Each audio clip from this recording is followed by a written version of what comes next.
кыла албайм дүйнө жүзүн. Кеткен келген жолуң менен. Ойлонгондо эки жака бас шаштырбайт эч ким сени. Бир ишке ашпаган максатым бар эле да. Мен ушу коомдогу аялдардын ордун жаңы деңгээлге көтөрүш, алардын бири-бири менен баарлашканга, маалымат алмашууга аянтча түзүү максатым бар эле. Ошол максатым быйыл ишке ашып, жазында биз Проондун жергиликтүү коомдук уюмдардын мүмкүнчүлүктөрү кеңейтүү долбооруна катышып калдык да.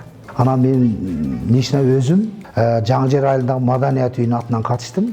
Ошентип биз долбоорго катышып, маданият үйүбүзгө керектүү мебелдерди, анан Чыпалак театрына формаларды, шайыр апаларга формаларды, жана комуздарды, улуттук аспаптарды, аккордеондорду алып алдык.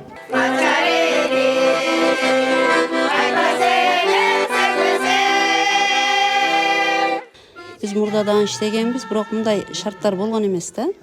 Көп жылдан бери иштейбиз бу жерде биз. Азыр мына жакшы шарттар болуп калды. Биз каалаган убакта келип, жылуу жерде отуруп, кааласак репетиция кылабыз, кааласак мындай жөнүндө сүйлөшүп, мына музыкалык аспаптарыбыз жаңы келип, булардан бизге жеңилдик болуп атат азыр. Жаштыгыбызда көрбөгөн караокени көрдүк. Бизге жеңилдик, театрдан кыйла ошодон бери өнүгүп калды.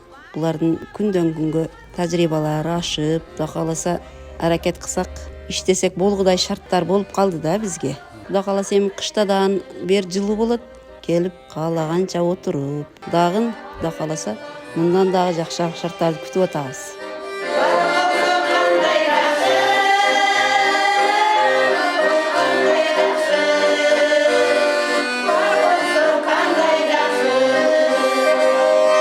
Дагы саны көбөйдү. Ар бир айылда бизде өзү 8 айыл бар. Ар бир айылда биздин маданият кызматкерлерине биз шайыр апалар тобун түзөлү, биз дагы силерге барып туралы, биз дагы ырдап туралы деген сунуштар көп түшө баштады. Анан биздин Чыпалак театрында мен ушул театрга катышат элем, мен комуз үйлөнөт элем, мен аккордеон үйлөнөт элем деген жаштардан көп келип, көп ушу суроо талап жаралып жатат да.